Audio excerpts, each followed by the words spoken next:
Selamat datang di Krisna Bacot Bola.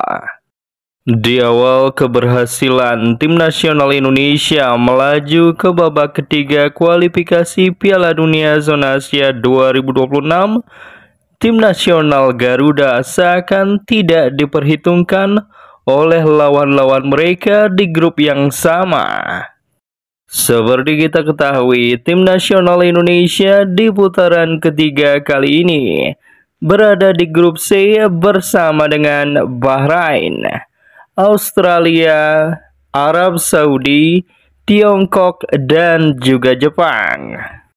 Meskipun tim nasional Indonesia masuk ke dalam kategori underdog di grup C, namun skuad Garuda mampu mencuri poin pada laga perdana melawan tuan rumah Arab Saudi dengan menahan imbang dengan skor 1-1.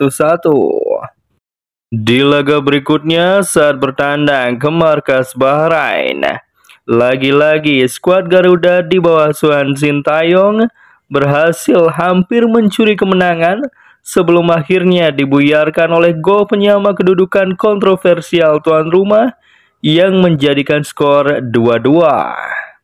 Satu poin lainnya didapat tim nasional Indonesia ketika berhasil menahan imbang Australia di Stadion Utama Gelora Bung Karno dengan skor 0-0.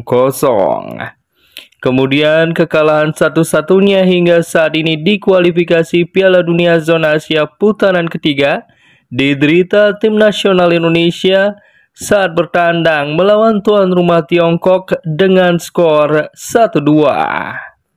Walaupun telah mengalami 1 kali kekalahan dan juga 3 kali hasil imbang, jangan lupa tim nasional Indonesia di bawah asuhan Sintayong juga pernah menaklukkan Arab Saudi di Stadion Utama Gelora Bung Karno lewat gol dari Marcelino Ferdinand yang membuat Indonesia unggul 2-0 saat itu.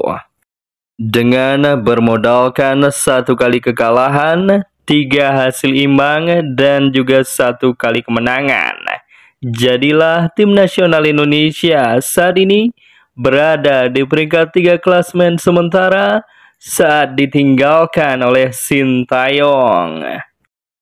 Kini seiring bergantinya pelatih di tim nasional Indonesia dari Sintayong ke Patrick Kluivert, harapan baru muncul seiring dengan bertambahnya kekuatan tim nasional Indonesia yang terakhir ditambah dengan bergabungnya 3 kekuatan baru pemain diaspora yaitu Emil Audero, Dean James, dan juga Joy Pelupesi.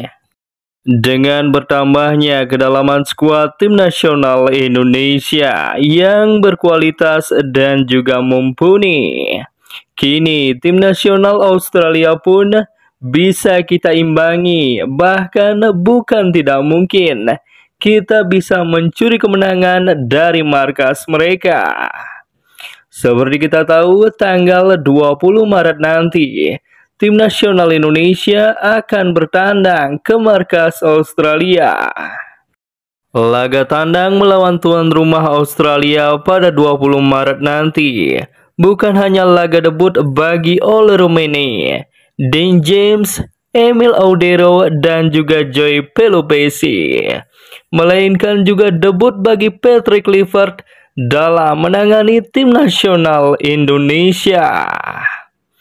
Jika memang tim nasional Indonesia bisa mencuri poin di laga melawan Australia dan bahkan bisa mencuri kemenangan, maka di laga kandang melawan Bahrain nanti tim nasional Indonesia akan menjadi lebih mudah asal skuad Garuda tidak gampang terpancing emosi.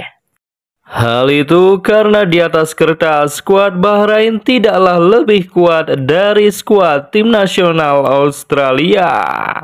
Maka 6 poin kemungkinan bisa diraih oleh tim nasional Indonesia. Bahkan jika kita menilik lebih jauh, melawan Tiongkok nanti di Jakarta, bukan tidak mungkin menjadi 3 poin lainnya bagi tim nasional Indonesia dan akan membawa tim nasional Indonesia langsung lolos ke putaran final Piala Dunia 2026 di putaran ketiga ini. Menurut asumsi Mimin pribadi sebagai pencinta tim nasional Indonesia, kedalaman skuad tim nasional Indonesia saat ini jika dibandingkan lawan-lawan mereka di grup C, maka tim nasional Indonesia menurut Mimin hanya kalah dari tim nasional Jepang. Itu artinya tidak muluk-muluk menargetkan tim nasional Indonesia membidik peringkat 2 dan juga lolos langsung ke putaran final Piala Dunia 2026.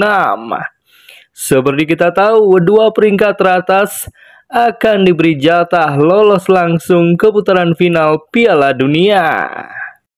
Dengan kedalaman skuad yang cukup mewah yang dimiliki oleh Patrick Kluivert di tim nasional Indonesia saat ini, menurut Mimin tidak ada kata tidak untuk tim nasional Indonesia lolos langsung ke putaran final Piala Dunia 2026.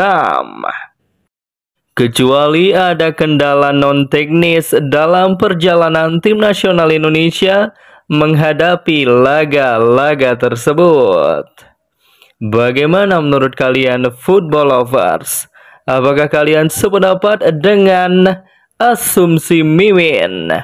Tuliskan pendapat kalian di kolom komentar. Jangan lupa like, share, subscribe, dan juga komen di bawah video ini agar channel ini semakin berkembang.